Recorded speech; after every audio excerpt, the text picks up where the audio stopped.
My name is Bryan McLaughlin. I'm 20 years old, and the medical condition that I have is methylmalonic acidemia.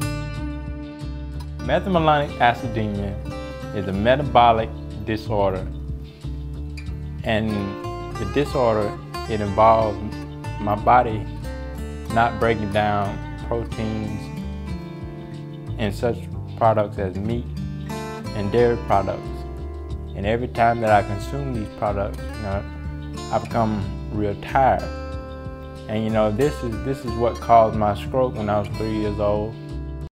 I'm Dora McLaughlin. I'm Bryant McLaughlin's mom. When he was the age of 3, he took sick one evening, and he was rushed to Rush Hospital in Meridian, and he was at that stage where he was almost going into a coma. Dr. Jimmy Isabel was his pediatrician doctor. They was going to send a helicopter over to pick him up, but it had already gone to pick up another patient, so they drove over in an ambulance to pick him up. Upon their arrival, when they got there, they came in to pick Bryan up. It was 2 guys. They was in suits, like space suits. And they came in and they began to explain to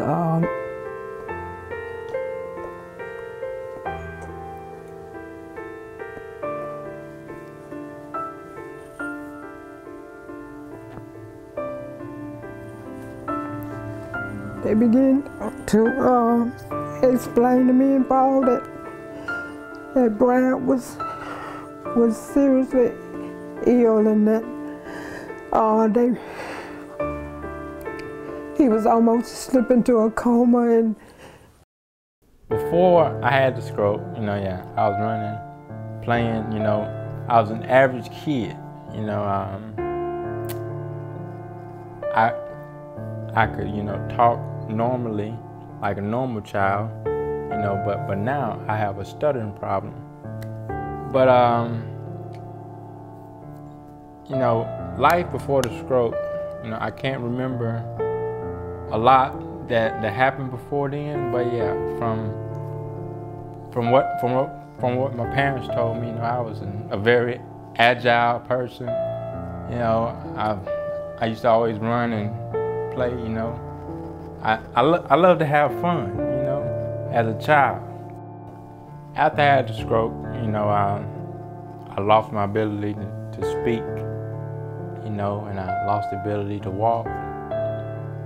And, it was really challenging going into the school system because of the simple fact that, I had a speech impediment, and I was just beginning to relearn how to talk at that time.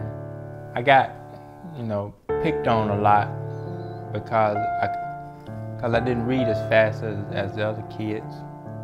And I got called names such as stupid, dumb, slow, retarded, but I knew that I wasn't any of those things, that I could compete with them,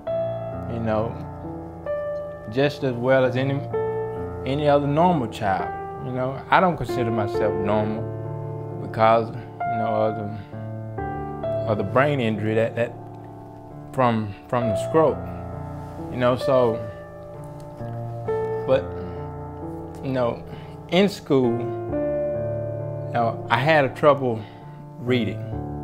Reading and math was my 2 biggest struggles. And I had a problem with this, and my mother, she had to go and find a tutor in order for me to get help. And now I still, to this day, don't read at the same capacity as other young teenagers or young adults now. But, I had a problem, remembering the information that was taught to me from the teacher. So, I had to study, twice as hard And I had to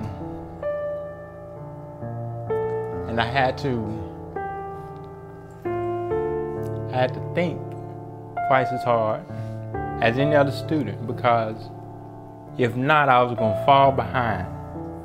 And, you know, I never failed any grade. You know, I kept up with all the other students.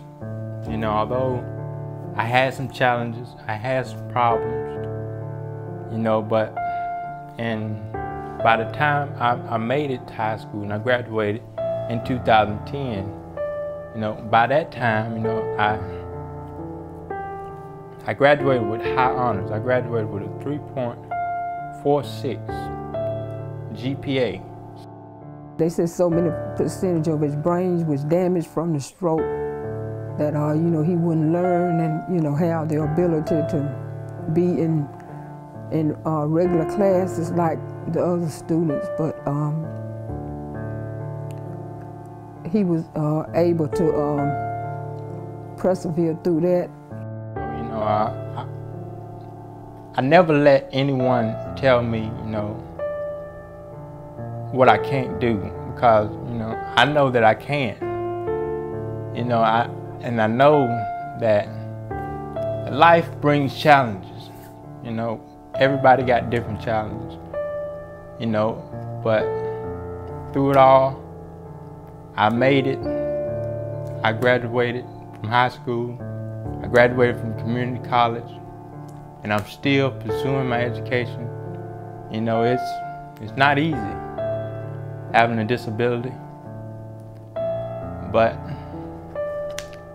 I manage, and I try to maintain, and I try to, you know, keep up with my schoolwork the best way that I can.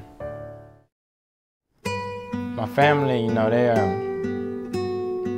are one of the biggest influences in my life. You know, my mother, you know, she nursed me back to health, you know, and I thank her for that, because, you know, when I first got sick,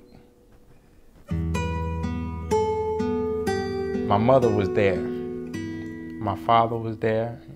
They had a chance. They could have just, you know, given up and said, oh well, pull the plugs on them, you know.